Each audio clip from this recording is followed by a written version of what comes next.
Hello there, hunters. Slayers, or whatever, same thing. Anyway, welcome back to the Gunners Guild. Today's a bit of a special case. We're going to talk about the Gunner meta in Dauntless. The game has recently been officially released, and a new patch has changed some things up.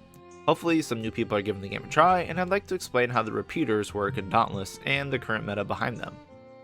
First, as you may know, we don't start with the ability to use repeaters, you need to unlock them, but that's easy enough to do. Just progress through the story quest, don't worry about it too much, you'll get it eventually. Anyway, once you unlock the repeaters, you may notice that they upgrade differently from other weapons. There's only one repeater, which is a bit of a pain. You are stuck with the same cell slots for all one of the repeaters, unfortunately. You also need to upgrade each barrel, grip, prism, and chamber separately, which makes upgrading these things a huge pain in the ass. There's nothing fancy in the way of combos when it comes to repeaters, as you may have expected, you just shoot repeatedly. The only thing special here is you have to reload next to a monster to siphon its aether energy to empower your weapon. This is basically mandatory, or you're not going to deal any damage. Your mix-ups come with the chamber and grip, which will change your right-click and Q special. There are 3 chambers currently to use. The marksman chamber, which looks nice on paper since it grants you 80% increased damage to a specific body part for 10 seconds. Unfortunately, 10 seconds is not very long, and always targeting the same part can be difficult if the monster is moving. It's not that bad, it's just really hard to use. The second chamber is the Salvo Chamber, which is pretty simple. It hits for 400 damage, or 1200 damage if it's empowered since it fires 3 shots. This is where you have to compare to Marksman Chamber, as you would need to deal about 15 hits to make up the damage between Marksman and 1 shot of Salvo. So, it's kind of more consistent here, which is why I like the Salvo Chamber more, but, it is what it is, take your pick.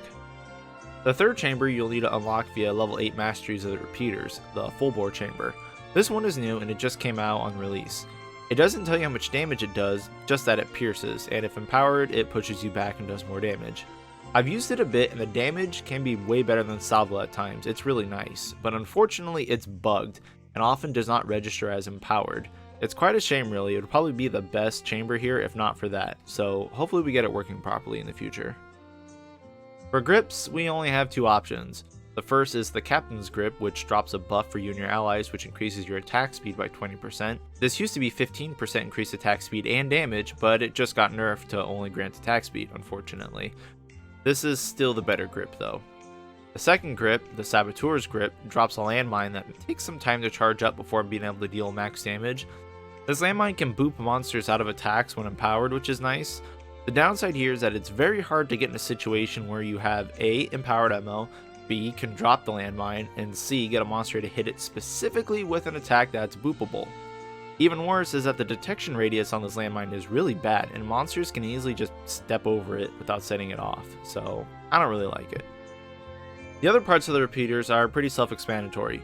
Barrels change the element you fire, and prisms change the passive abilities like most weapons have.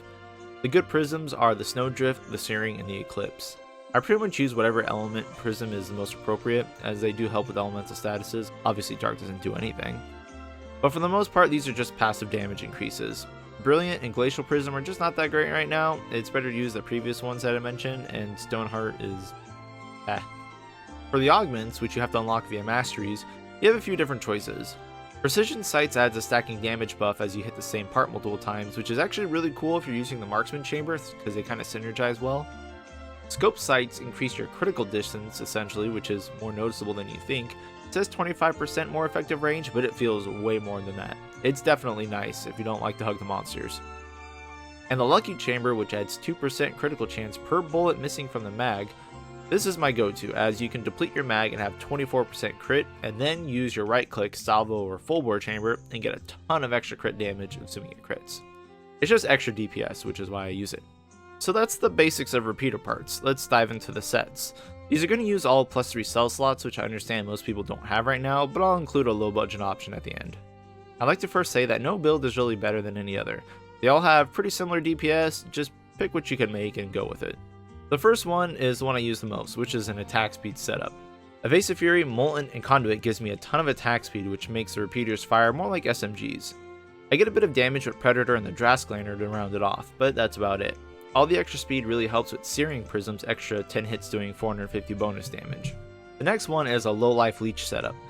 If you hit a lot, this is a good option for you, as you can sit at 50% life and keep Rage and Wild Frenzy active. Iceborne had recently been nerfed by reducing its leech from 13% to 8%, which is admittedly pretty rough, but the build still works. Evasive Furies here can be replaced with Predator or Molten, but ultimately I think Evasive Fury is more consistent. The next one basically swaps the Conduit from the attack speed build for Rage Hunter.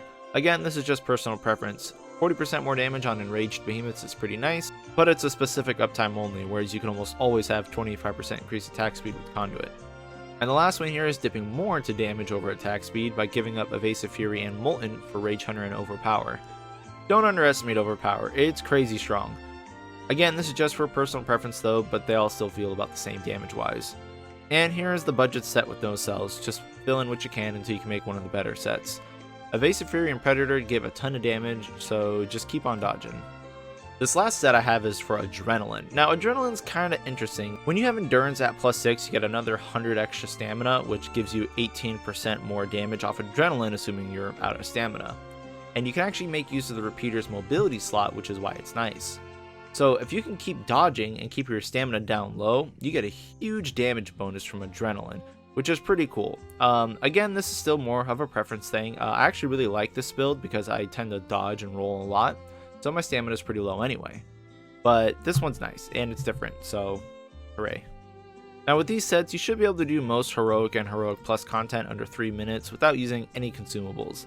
The scaling gets pretty nuts later on, so even if you're struggling right now, trust me, it gets easier.